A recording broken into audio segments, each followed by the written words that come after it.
Okay, North Carolina, I'm going to crowd surf. Go. Okay. I love you too. Whoever said it. But just because you can never have enough of a good thing, can I also introduce you to some stranger I met backstage who might come and share this time with us? Yes! Ladies and gentlemen, Catherine Tate.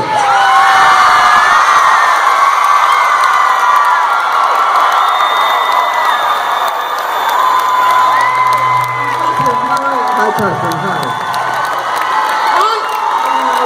Good to see you again. Thank you so much. Can I just say, when he said, I'm going to bring someone out here, a couple of you tutted. And I've got all your faces on CCTV. Wow.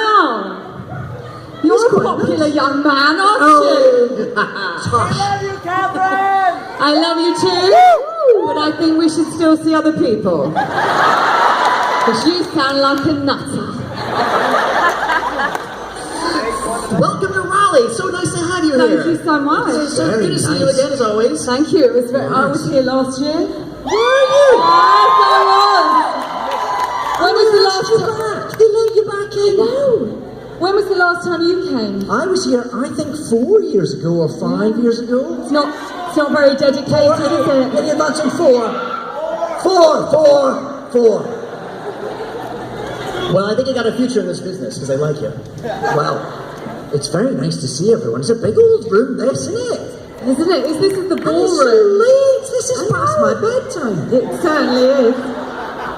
Well, our wacky, weird way of doing time over here. On this side of the planet. Well, I was in Glasgow this morning. Yeah, that's crazy. It's a long way away. It is? Isn't it? I might therefore start talking rubbish at any second. Yes. I mean, more rubbish than normal. I just want that. That's my excuse. It'd just be your Uncle Scrooge voice, Scrooge McDuck voice. This is the Scrooge McDuck voice. This is it. But because I have been in Glasgow recently, I'm aware that my accent gets stronger again. When I go back to London, my wife looks at me and goes, I have no idea what you're talking about.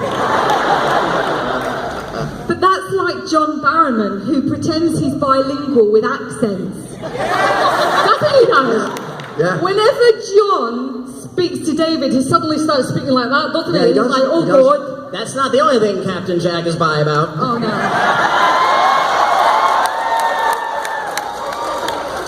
We've all seen quite a lot of John's butt, haven't we?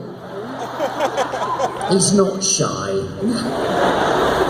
What I'd love to do then is, I have you both here, but I would love to ask you and share with our audience how each of you got involved in the Doctor Who franchise. And 'cause I love audition stories, and I know you started out peripherally with Scream of the Schalke doing the little voiceover stuff, but how did the path to the Doctor begin for you? Well. He can't remember. I Too don't. jet lagged. Too jet lagged, I have no idea. I was in Doctor Who. Yeah, it was this show, and ask your father-in-law about it. Okay.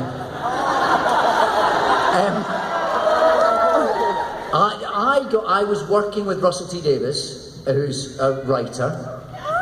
He's quite good. He has some fans. And he wrote, well, you mentioned it, he wrote a mini-series of Casanova, and I was doing that. And Julie Gardner was also the executive producer of that. And while they were doing that, they were also zipping back and forth to Cardiff, because they were filming the first series of Doctor Who at the same time. And they knew that I quite liked the show, because I'd watched it for years, and I used to have posters on my wall and all that. So I was very interested in saying, can I just be in it a bit? I just, like anything, I'll wear a rubber head, I just want to... And they were weirdly reticent. I mean, rude, I thought. Because I thought, I'm throwing myself on them. I mean, they've got me in their other show, they can't think I'm that bad. And I was offering to do anything. I was offering to make the tea on set, just so I could be involved. And they were kind of going, and they're very much avoiding the subject. And then at the end of shooting on Casanova, Russell invited me over to his house because we were filming in Manchester. He has a house in Manchester. And he said, I'll show you some of the early cuts of the episodes. And I turned up and Julie was there. And he showed me an almost finished version of the very first episode and quite an early edit of the episode with the Dalek. And I just thought, this is great fun. I'm getting an early preview. And he showed me both of these, and then at the end of it, they sort of stopped I think it was a videotape in those days. Is that possible? It was a drawing. It was a radio Etching play. on a cave. Yes, and they sort of stopped it, and then they both sat and went a bit weird. And if you've probably heard them both talking on various things, documentaries. They're both quite voluble.